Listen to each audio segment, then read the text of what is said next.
आज मैं तुम्हें एक कहानी सुनाना चाहती हूँ। एक ऐसी कहानी जो शायद तुमने फिल्मों में देखी होगी, लेकिन ये असल जिंदगी से जुड़ी है।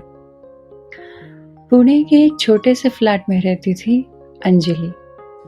कॉलेज की लड़की थी, अकेली रहती थी और हर सुबह अपनी खिड़की से दिखता हुआ आसमान देखती थी। उसको एक आदत थी, पता है क्या? वो दिन की शुरुआत एक डायरी लिखने से करती थी। उस डायरी में अपने दिन के सपने, गिले शिकवे और थोड़ी हंसी मजाक लिख देती थी। दूसरी तरफ आंध्र प्रदेश के एक गांव में रहता था कार्तिक। उसकी जिंदगी बिल्कुल अलग थी। सुबह सुबह खेतों में जाकर माँ बाप के साथ काम करना, गांव की सड़कों पर साइकिल चलाना और शाम को दोस्तों के साथ बैठना। उसके पास ज्यादा सुख सुविधाएं नहीं थी, लेकिन उसके दिल में एक अलग ही शांति थी। अब सोचो, दो अलग दुनिया के लोग कैसे एक दूसरे से मिल गए। मैं बताती हूँ। एक दिन अंजलि ने एक ऑनलाइन लेक्चर ग्रुप ज्वाइन किया। ये एक ऑनलाइन लिटरेचर ग्रुप था। उसने एक छोटी सी कविता पोस्ट की जिसका नाम था दूरियों के बीच भी दिल मिल जाते हैं। उस कविता के नीचे पहला कमेंट कार्तिक का था। उसने लिखा, अच्छा लिखा है, पर दूरी कभी कम होती है क्या? बस वहीं से बात शुरू हुई। पहले कविता, फिर किताबें, फिर फिल्म्स और धीरे धीरे रात के 12 बजे तक चलने वाली बातें। अंजलि को कार्तिक का सीधा साधा नेचर पसंद आने लगा।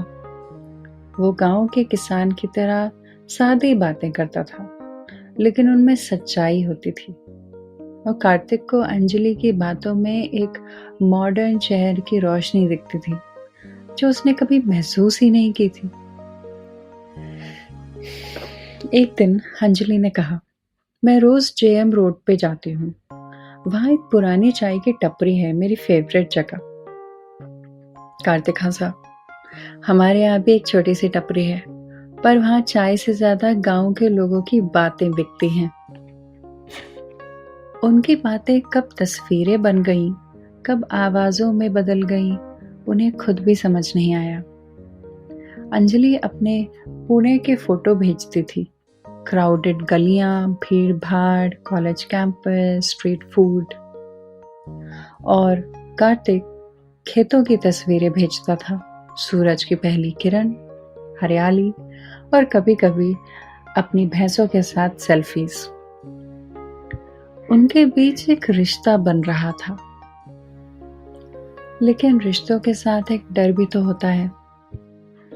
अंजलि सोचती थी, क्या एक गांव का लड़का मेरे शहर की जिंदगी को समझ पाएगा? और वहीं कार्तिक सोचता था, क्या एक शहर की लड़की मेरे गांव की सादी जिंदगी में एडजस्ट कर पाएगी? फिर भी दोनों एक दूसरे को छोड़ नहीं पाए। एक बार अंजलि बीमार पड़ गई। उसको बुखार था। उसने एक दिन तक मैसेज नहीं किया। कार्तिक पूरे दिन बेचैन रहा। दूसरे दिन जब उसने रिप्लाई किया तो कार्तिक ने कहा, तुम्हें पता है कल रात मैंने कितनी बार फोन उठाया तुम्हें कॉल करने के लिए, पर फिर सोचा शायद तुम्हें रेस्ट चाहिए। मैं बस प्रार्थना करता रहा कि तुम जल्दी ठीक हो जाओ। वो पल अंजलि के दिल को छू गया। उसने महसूस किया कि दूरी के बावजूद कार्तिक उसके सबसे करीब है। समय बीता। 1 साल तक उनकी बातें यूं ही चलती रही। हर दिन एक नया किस्सा, हर रात एक नई तस्वीर। लेकिन दोनों के दिल में एक सवाल था, क्या हम कभी मिल पाएंगे?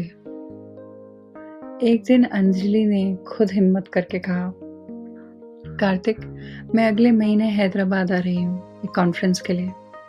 तुम आ पाओगे क्या मुझसे मिलने? कार्तिक की आंखों में तो चमक ही आ गई। उसने कहा, मुझे चाहे साइकिल पे ही क्यों ना आना पड़े, मैं जरूर आऊंगा। और फिर वो दिन भी आया।